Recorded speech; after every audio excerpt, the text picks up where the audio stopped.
Good morning, good morning, good morning. Yes, I got up. I put a shirt on this morning. I want people to, when I'm in the house a lot, yes, I'm going to go take my bath. I take my bath. I stay fresh. Wait for my son, I go in there, clean the shower out, and I let him take his showers. Matter of fact, today I think I'm going to give him a haircut, line up, get him a nice line up. And he want to bake some cookies, so we're going to do that, I guess. He want cookies. It's too hot outside, so I don't be outside a whole lot if I don't have to no more.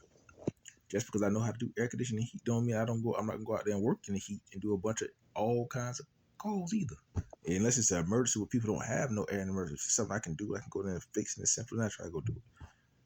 I know how to do it. Air conditioning heat, but that necessarily didn't mean I liked it. I did it because it was just presented to me. That's physical, real physical hard work. There's another thing. I try to explain to people sometimes when they always take the word work as a job of labor or punching in a clock. And when you go look up the word work in the dictionary, the use of one's strength and ability in order to get something done or to achieve some desired results. That's work. So whatever you get up, you decide you want to do, whatever you do, if you accomplish, are you pleased with are you pleased with your achievements? What did you get something done? That's work. I wake up every morning. I'm gonna say my prayers. Then I'm gonna go over here to these books, and sometimes you have to speak these blessings and prayers over your life and your family's life.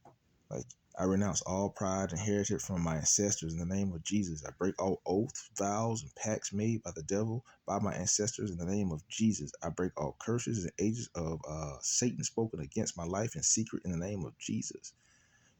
I break all written curses that would affect my life in the name of Jesus. You know what I'm saying? You have to speak those type of, you have to become like a prayer warrior over your family. That's a job, man, to break cycles of generational curses. You really have to stay in tune with your faith, man. That's a job. Try to bring my son up the right way. You know, and when you talked about there were certain people, growing up with me, growing up with being dyslexic, I had to learn how to read things a little slower I was not the best reader, so I was reading things a little slower. But when I actually got the concept of what I needed to do, I started reading things faster. I had to work on that. Work on that. And the dictionary became my best friend. Barnes and Nobles. I prefer Barnes and Nobles over them all. People will tell you that. I thank my 8th grade teacher, my 7th and 8th grade teacher, matter of fact, Miss Farrell and Miss Knox. She was the one that she told a lot of people, she said, no, the boy he can read. He can read. He can write too, because I used to write poetry to the girls that I liked in school. So I know in order to do that, I worked on my skills, so my writing skills and reading at home. I might pass a note to somebody to see if they were gonna like it. Little poetries and stuff like that. But it's stuff like that people don't understand, that you don't physically have to go out there and do hard labor anymore, unless that's what you really like to do.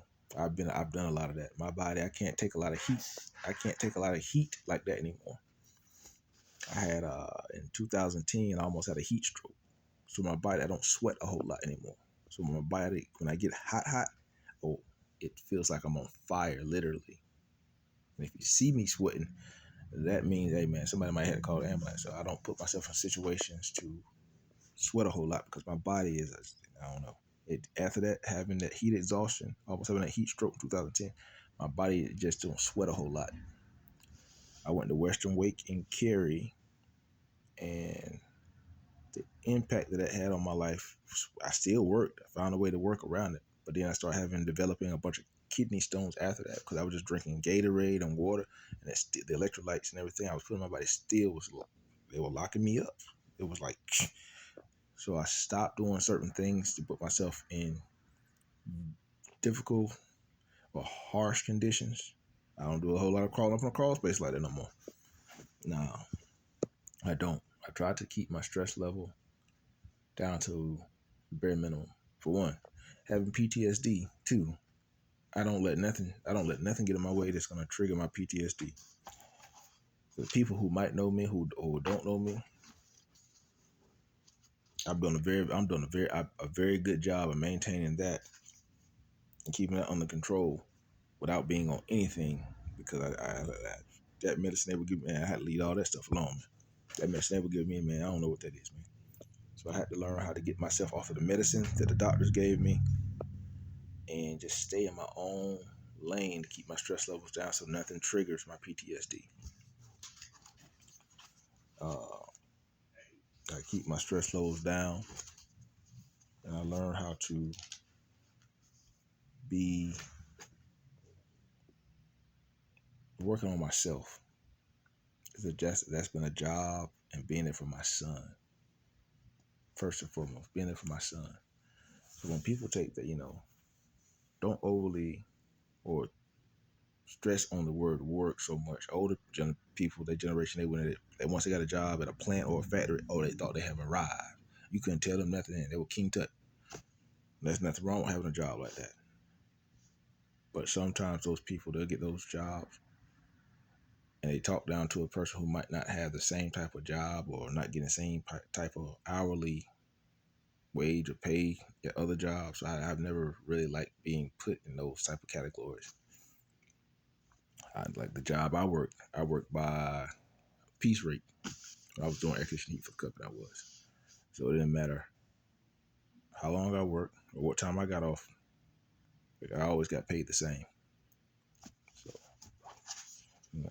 and when I started my own business, I made it a point to where if I got accomplished, or if I made more on Monday mornings, sometimes I made more on Monday mornings than I would working a 40-hour week job. Now I was good.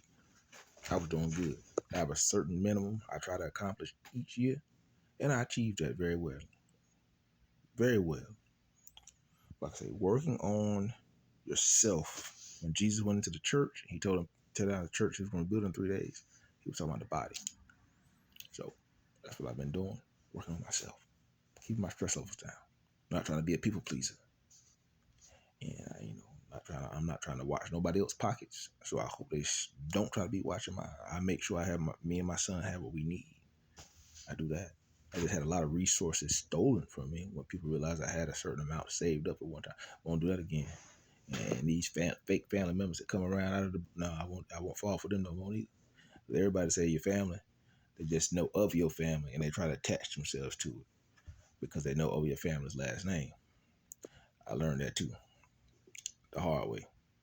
So y'all be blessed, be encouraged. Get into your word, feed your spirit, man, feed your natural. Y'all be blessed, be encouraged.